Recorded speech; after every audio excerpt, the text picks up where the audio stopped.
I never thought I'd find myself in a situation like this. You see, my wife, Sarah, and I had what I thought was a solid marriage.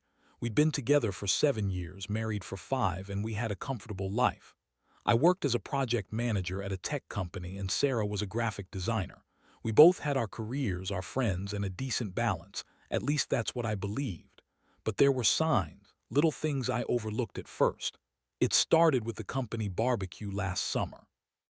It was a sunny Saturday, and we were all gathered at a local park, grilling burgers and tossing around a football.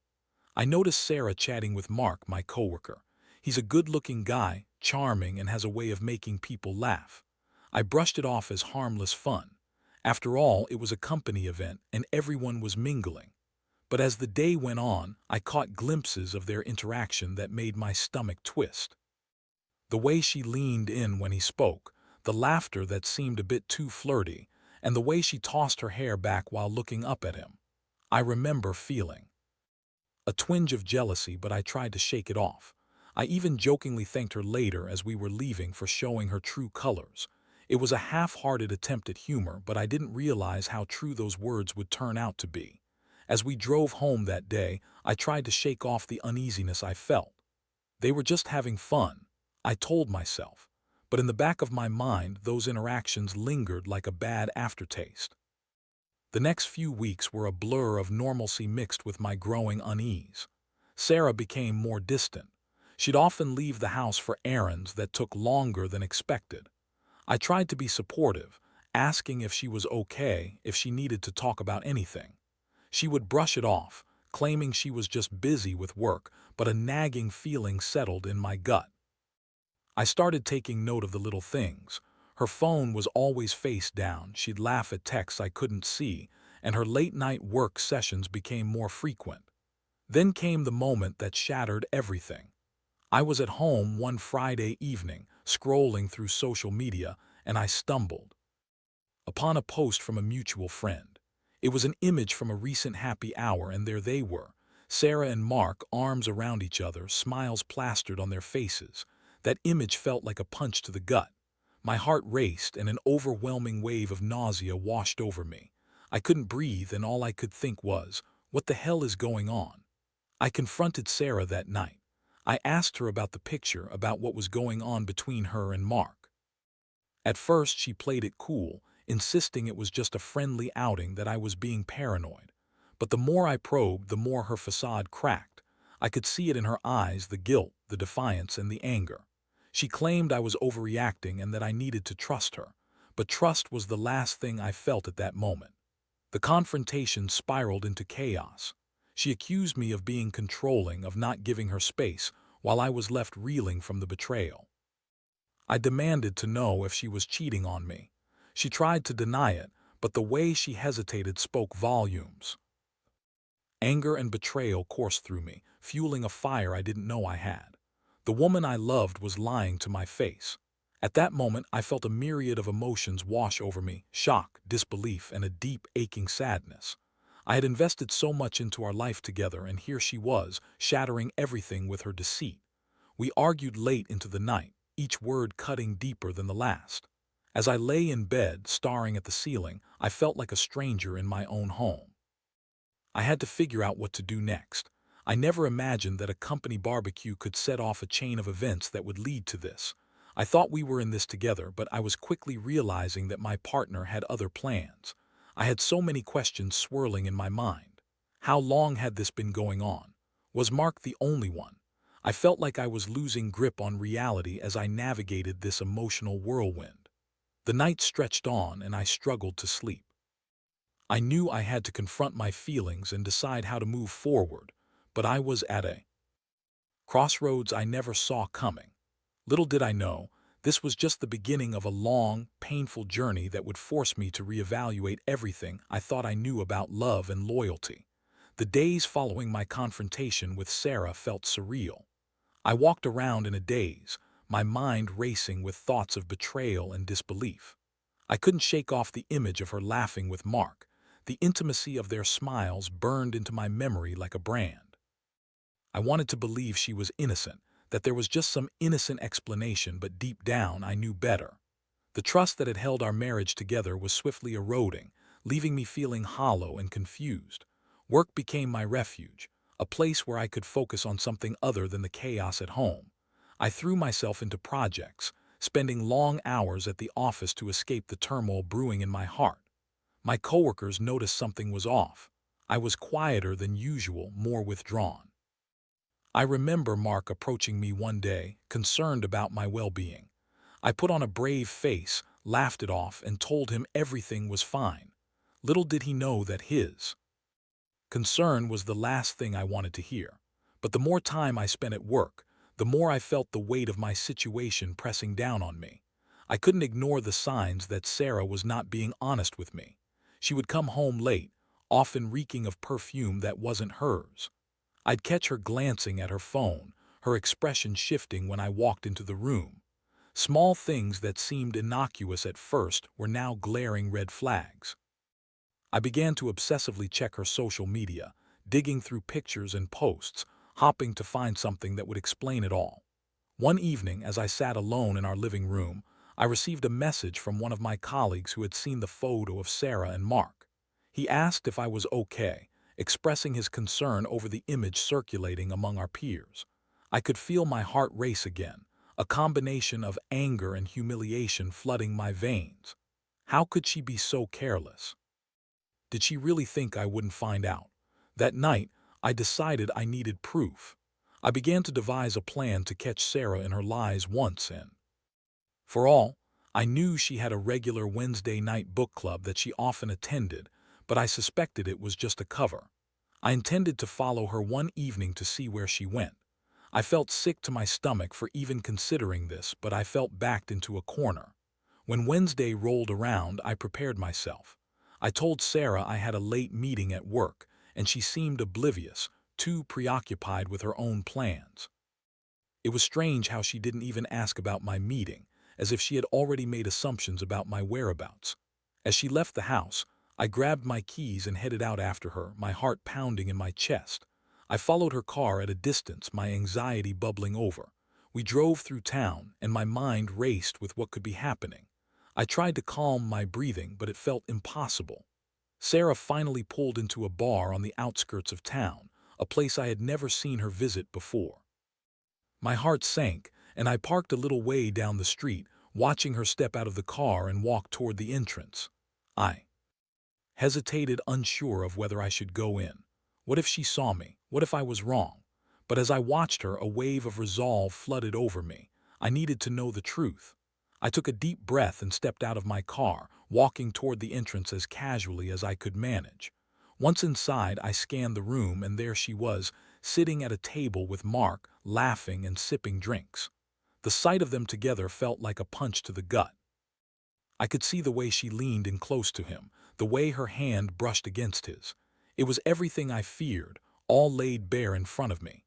My heart raced with anger and betrayal, and I was paralyzed in that moment, caught between the desire to confront her and the urge to run away.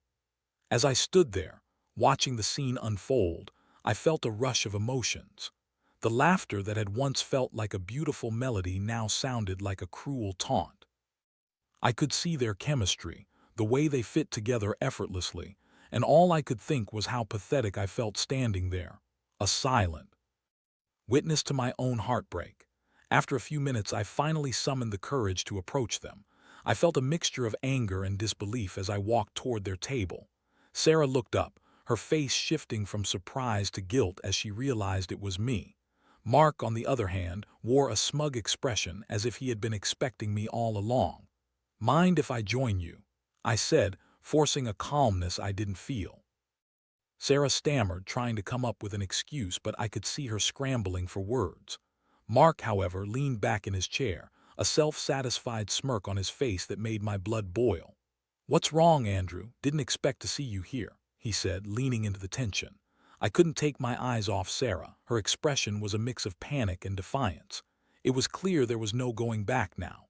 I felt my heart racing as I prepared to confront them both, knowing this was far from over. "Do you want to explain what's going on here?" I asked, my voice steady despite the chaos swirling in my mind. I could feel the eyes the bar patrons on us, but in that moment it felt like it was just the three of us in that space. Sarah's face paled, and she looked between me and Mark, clearly struggling to find the right words. Andrew, she started, but I cut her off. No, I don't want to hear any of your excuses, Sarah. You've already shown me your true colors, and I'm done with the lies. I could feel my anger bubbling over, a volcanic surge that threatened to erupt. Mark leaned forward, a cocky grin on his face. You really think you can control her? She's not your property, man. You should have treated her better, he said, his tone dripping with mockery. Stay out of this, Mark, I shot back, my fists clenching at my sides. I wanted to throw my drink in his face, but I forced myself to remain composed.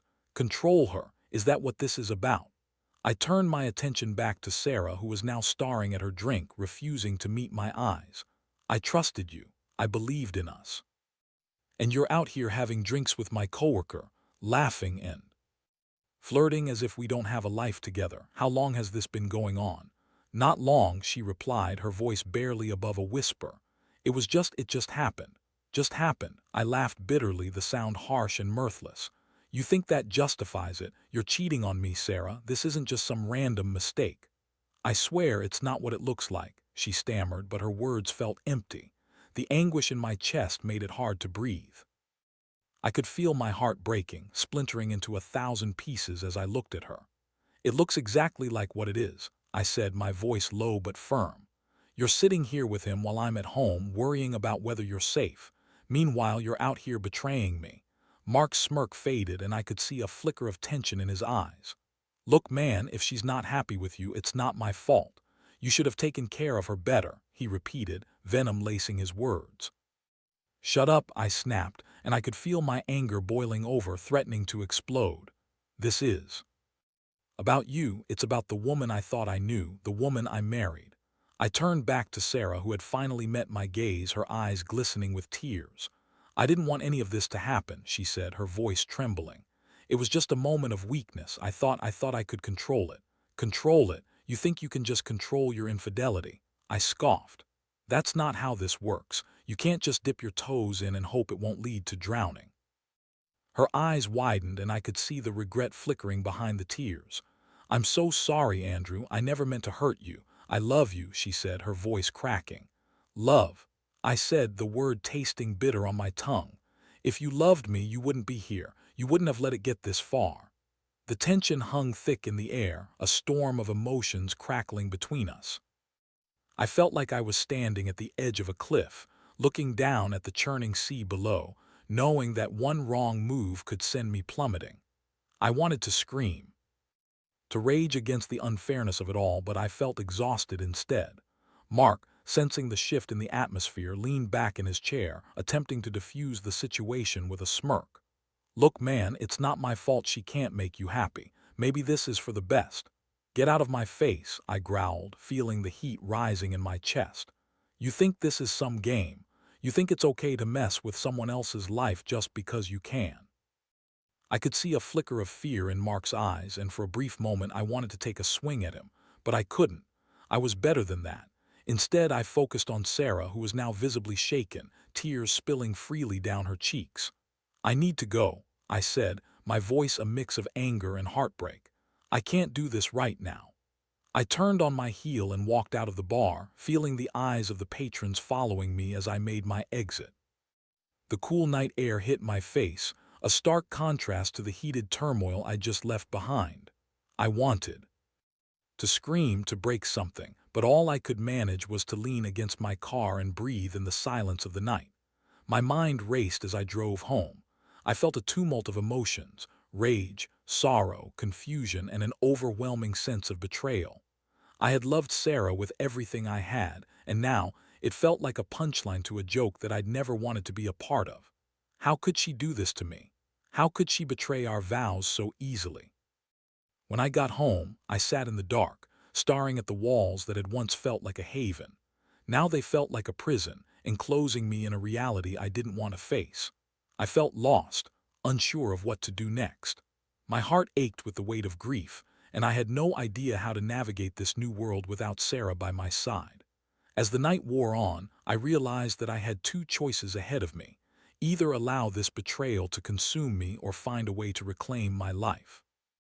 I knew I needed to confront the reality of what had happened and decide what I was going to do moving forward. It was a painful realization, but I knew I needed to make a choice.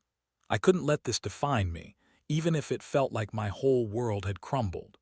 The days that followed the confrontation were some of the darkest I had ever experienced. I felt like a ghost in my own life, drifting from room to room, trying to piece together a sense of normalcy amidst the chaos. Sarah had tried to reach out multiple times, sending messages full of apologies and pleas for me to talk to her. But every time I saw her name flash on my phone, a wave of anger and hurt washed over me, rendering me unable to respond. I was wrestling with emotions I didn't fully understand. Part of me desperately wanted to reconcile, to believe that our marriage was still salvageable. But the other part of me felt an overwhelming need to protect myself from further pain. I began to isolate myself, retreating into my work and putting on a brave face for my colleagues. They noticed the change in me, but I brushed off their concerns with vague reassurances. On the outside, everyone saw a man who was simply going through a rough patch, but on the inside I was a storm of turmoil. I spent my nights replaying the events of that night in the bar over and over in my mind. I remembered the way Sarah looked at me, fear, guilt, and a flicker of something else I couldn't quite grasp. I questioned whether I could ever trust her again, and if this was the end of us. One Friday evening, while sitting on my couch staring blankly at the wall, I decided I needed a change of scenery. I wasn't sure where to go or what to do, but I felt suffocated in my own home. I ended up at a local diner, a small place I used to frequent with friends. The smell of coffee and fried food was comforting, and I slipped into a booth in the back corner, grateful for the anonymity it provided. As I sipped my coffee, I couldn't help but let my thoughts wander back to Sarah. I thought about the good times we shared, the vacations, the inside jokes, the little moments that made our relationship special. But with each memory came the new ones, the images of her with Mark, laughing as if I didn't exist. The contrast was jarring, and I felt a wave of sadness wash over me. While lost in thought, I noticed a familiar face, a woman I used to work with, Lisa, who had moved to a different department. She spotted me and walked over, a warm smile lighting up her face. "Andrew, I haven't seen you in ages. How have you been?" I forced a smile, trying to appear engaged, but I could feel the heaviness in my chest. "Not great, honestly.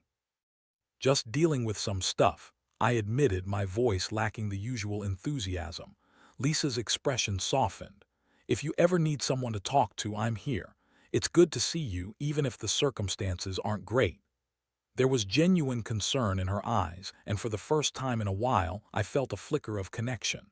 We ended up chatting for a while, and it felt good to talk about something other than my relationship. Lisa shared stories about her new role, her new projects, and her experiences. It was refreshing, and while I didn't want to burden her with my problems, I found myself opening up a little. "Honestly, sometimes it feels like I'm in a fog," I confessed, rubbing the back of my neck. "I don't know if I'll ever get past this." Lisa nodded, her eyes empathetic. "It's okay to feel lost. Breakups are tough, especially when you feel blindsided. You just need to give yourself time." Her words echoed in my mind as I left the diner that night. I appreciated her kindness, but I still felt an overwhelming sense of grief. The next day, I received another text from Sarah asking if we could talk again. I debated for hours on whether or not to respond. Finally, I sent back a simple reply: "Fine, we can talk." I felt a knot in my stomach at the prospect, but I knew I needed to confront the situation head-on. It wasn't healthy to keep avoiding her, and if I was going to find a way forward, I needed to know where we both stood. We agreed to meet at a park near our home, a neutral ground where we could talk without the weight of our shared space looming over us. As I drove there, I felt a mix of anticipation and dread. I had no idea what to expect, but I knew that this conversation could be crucial in determining our future. When I arrived, I saw Sarah sitting on a bench, her expression a mix of hope and anxiety. She looked different somehow. The vibrant woman I married seemed to be fading, replaced by someone who was lost and struggling. As I approached, I could see the tears in her eyes, and my heart twisted at the sight. "Thank you for coming," she said softly, her voice trembling. "I know I don't deserve this, but I need to talk to you." I nodded, unsure of how to respond. "Let's get this over with," I said, trying to keep my tone neutral. "I'm so sorry for everything," she began, her voice breaking. "I never meant for it to go this far. It was a mistake, a moment of weakness. I thought I could keep it under control, but I couldn't." "And now?" I asked, my voice barely above a whisper. "What do you want from me?" "I want to make things right," she said earnestly. "I love you. Andrew, I made a terrible mistake, and I've realized that I can't imagine my life without you. Please just give me a chance to prove it." Her words hit me like a ton of bricks, and I felt the familiar tug of love mixed with the weight of betrayal. I wanted to believe her, but the scars of her actions were still fresh. "How can I trust you again, Sarah? You broke that trust when you chose to betray me." "I know," she admitted, tears streaming down her cheeks. "I don't expect you to forgive me right away, but I'm willing to do whatever it takes to rebuild that trust. I'll go to counseling. I'll be transparent with my phone, anything. Just tell me what you need from me." As I listened to her, I felt torn between my heart and my head. The love I still had for her battled with the anger and hurt she caused. Part of me wanted to jump back into her arms to believe that we could heal, while another part screamed for self-preservation, reminding me of the reality of her betrayal. "Sarah, I need time," I finally said, my voice steady but heavy. "I don't know if I can just forgive and forget. It's going to take a lot of work on both our parts, and I'm not making any promises." She nodded, understanding the weight of my words. "I'm willing to do the work. I've messed up, but I want to fight for us, for our marriage. I love you, Andrew. I just want you to know that." As we sat there, the air thick with unspoken words, I realized this moment was pivotal. I could feel the potential for healing, but I also knew it wouldn't come easy. Trust was fragile, and rebuilding it would take time, patience, and effort from both sides. I took a deep breath, feeling the weight of the world on my shoulders. "Let's take it one step at a time," I said finally. "But know this, if we're going to make it, you need to be all in. No more secrets." "I promise," she said earnestly, and for the first time in a while I saw a glimmer of hope in her eyes. It was a fragile hope, but it was there nonetheless, and I knew we had a long road ahead. The weeks that followed our conversation in the park were a whirlwind of emotions. We started to rebuild our relationship slowly, like two people walking on eggshells, carefully navigating the minefield of trust that had been shattered. Sarah was committed to making amends, and I could see her genuine efforts, but I still felt the heaviness of betrayal looming over us. We began attending couples therapy, which was as awkward as it sounds. Sitting in a small room with a therapist named Dr. Harris, I was forced to confront my feelings head-on. Each session felt like peeling back layers of grief and anger, exposing raw, vulnerable emotions that I had buried deep within. Sarah would share her perspective, explaining the reasons behind her actions, and while I listened, I still found it hard to process everything. One evening, after a particularly intense session, we sat in the car outside the therapist's office, neither of us speaking for a moment. The silence was thick with uncertainty. "Do you think this is working?" Sarah finally asked, her voice barely above a whisper. "I don't know," I admitted. "I want it to work, but it's hard to shake off the feeling that you could hurt me again. You need to understand that trust doesn't come back overnight." "I know," she replied, tears brimming in her eyes. "I just wish I could take it all back. I hate what I did to us." Her vulnerability tugged at something deep within me, forcing me to confront my own feelings. I longed for the simplicity of our past, for the laughter and the love we had before everything changed. But the memories of her betrayal felt like an anchor, dragging me down every time I tried to let go. As the weeks turned into months, I found myself oscillating between hope and despair. Sarah continued to be open and transparent, leaving her phone unlocked and checking in throughout the day. It was a step in the right direction, but I couldn't help but feel paranoid. I still had a hard time trusting her, and there were moments when the old insecurities crept in, whispering doubts into my ear. I remember one Saturday afternoon, I was at home scrolling through social media when I stumbled upon a post by Mark. It was an innocuous picture, just him and a group of friends, but the sight of him made my stomach churn. I didn't want to feel this way anymore. I wanted to move past my anger, but the memories of Sarah's betrayal were always just a click away. "Are you okay?" Sarah asked from the kitchen, her voice cutting through my thoughts. "Yeah, I'm fine," I replied, trying to sound nonchalant, but I could feel the tension rising within me. "Let's go for a walk, okay?" she suggested, and I hesitated for a moment. But I nodded, knowing that I needed to talk about what I was feeling, even if it was hard. As we strolled through the nearby park, the weight of our conversation hung in the air. "I saw Mark's post today," I finally said, feeling the need to voice my discomfort. Her expression shifted, and I could see the guilt flash across her face. "I'm sorry. He shouldn't be in your head right now. I'll block him if that helps." "Blocking him won't change what happened," I replied, my voice tinged with frustration. "I just feel like I'm constantly reminded of what you did. It's like I can't escape." I get that, and I wish I could make it go away," she said softly. "But I'm here now, and I'm committed to working through this together. I love you, Andrew." Those words echoed in my mind, but they felt almost hollow at times. I wanted to believe her, to feel confident in our relationship again. But the shadows of doubt still loomed large, and I was left grappling with my own insecurities. One evening, we had another therapy session, and Dr. Harris encouraged us to dig deeper into our feelings. "Andrew, how does Sarah's betrayal affect your perception of love and trust?" he asked, prompting me to explore my emotions. I took a deep breath, my chest tightening as I spoke. "It feels like a betrayal of everything I thought love was. I used to believe that love meant security, but now it feels like a risk, a gamble where the stakes are my heart." "Do you think Sarah is capable of earning back your trust?" Dr. Harris probed. "I want to believe that, but I don't know how to let go of the past," I admitted, feeling my voice waver. "It's hard to reconcile the love I have for her with the pain she caused." After the session, Sarah and I sat in the car, the weight of our conversation hanging heavily between us. "I can't imagine how hard this is for you," she said softly. "I just want to prove to you that I'm committed to this." "I know you're trying," I replied, my voice heavy with emotion. "But it feels like I'm walking on a tightrope. One misstep and it could all come crashing down again." As we continued to talk, I realized that while we were making progress, we still had a long way to go.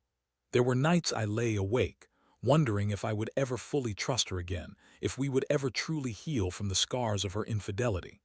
One night, after a particularly stressful week, I decided to confront my feelings head-on. I sat down in front of my laptop and began to write. I poured out my emotions, my fears, my hopes, and my doubts. It was cathartic, a way to release the pent-up frustration I had been carrying. In my writing, I acknowledged that rebuilding trust would take time, and it wouldn't be a straight path. I realized that both of us needed to be patient with ourselves and each other. I decided to set boundaries, to communicate my needs and expectations clearly. I drafted a list of things that would help me feel more secure in our relationship moving forward. The next therapy session, I shared my thoughts with Sarah and Dr. Harris. I expressed the importance of rebuilding trust through transparency, open communication, and mutual respect. Sarah listened intently, her eyes wide as I laid out my feelings. "I want to do this together," she said, her voice filled with determination. "I don't want to lose you, Andrew. I'll do anything to show you that I'm committed." I could see the sincerity in her eyes, and for the first time in a while, I felt a glimmer of hope. It was just the beginning, but it was a step in the right direction. I knew it wouldn't be easy, but I was willing to fight for our marriage. We ended that session with a renewed sense of purpose, both of us committed to the journey ahead. I realized that while the road to recovery was fraught with challenges, it was a journey worth taking. We had each other, and together we would navigate the complexities of love, trust, and forgiveness. As I drove home that day, I took a deep breath, feeling a sense of relief wash over me. Maybe, just maybe, we could emerge from this stronger than before. It was a fragile hope, but it was there, and that was enough to keep me moving forward. Months passed, and I found myself adjusting to this new reality. The road to rebuilding my marriage with Sarah was a winding one, filled with ups and downs, but we were both committed to the journey. Therapy sessions became a routine, a space where we could openly share our thoughts and feelings in a safe environment. As spring turned into summer, I noticed subtle changes in our relationship. Sarah was putting in the effort to regain my trust, and I could see the sincerity in her actions. She would check in throughout the day, send me texts just to say she loved me, and made a conscious effort to include me in her life. I slowly started to let my guard down, allowing myself believe that maybe we could work through this. One evening, as we were having dinner together, I felt a warmth that had been missing for so long. We laughed over silly stories from the past, reminiscing about our early days together. It felt normal, comfortable, and for a moment I almost forgot the pain that had come between us. As we finished our meal, I looked at Sarah and realized how much I missed this connection.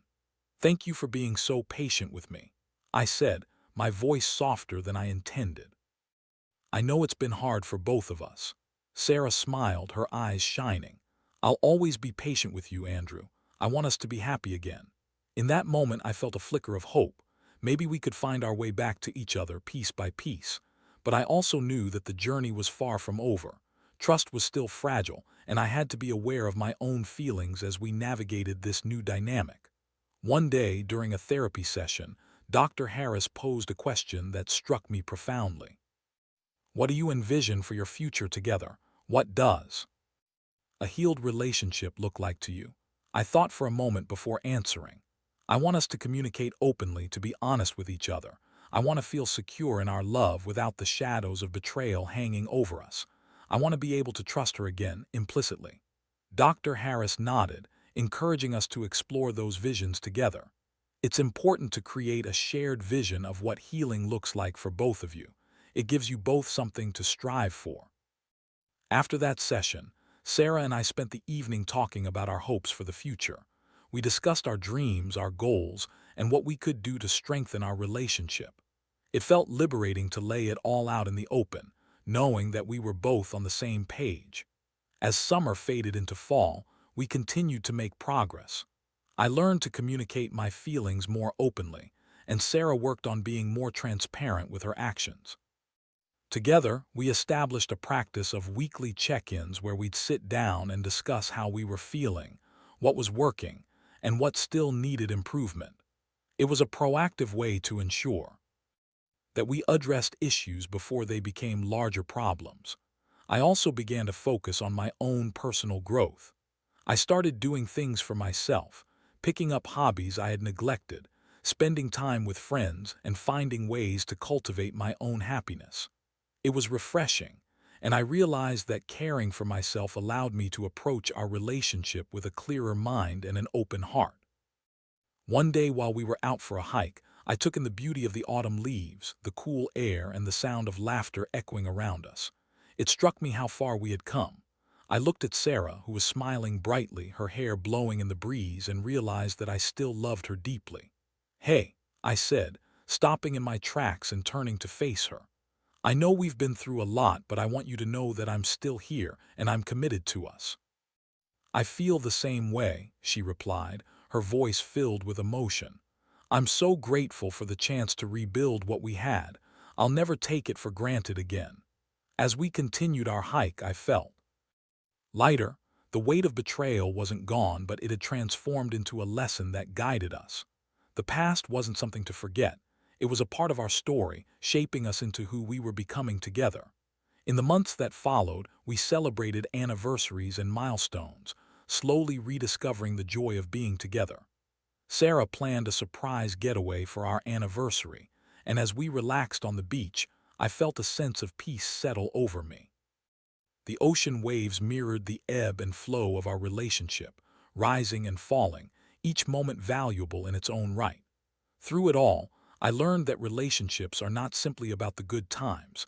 They're about navigating the storms together and coming out stronger on the other side. It's about vulnerability, honesty, and the willingness to fight for each other, even when things get tough. As I reflected on our journey, I realized how far we had come. I had faced heartbreak and betrayal, but I had also found resilience and hope. I had learned to trust again, not just Sarah, but myself and my ability to navigate the complexities of love. I knew we would continue to face challenges, but I was no longer afraid. With each step forward, I felt more confident that we could emerge from this experience not just as survivors, but as partners ready to face the world together. In the end, love isn't just about the perfect moments. It's about growing together, learning from each other, and choosing to stand by each other despite the odds. It was a lesson I would carry with me, a testament to the strength of our bond as we moved forward into the future together.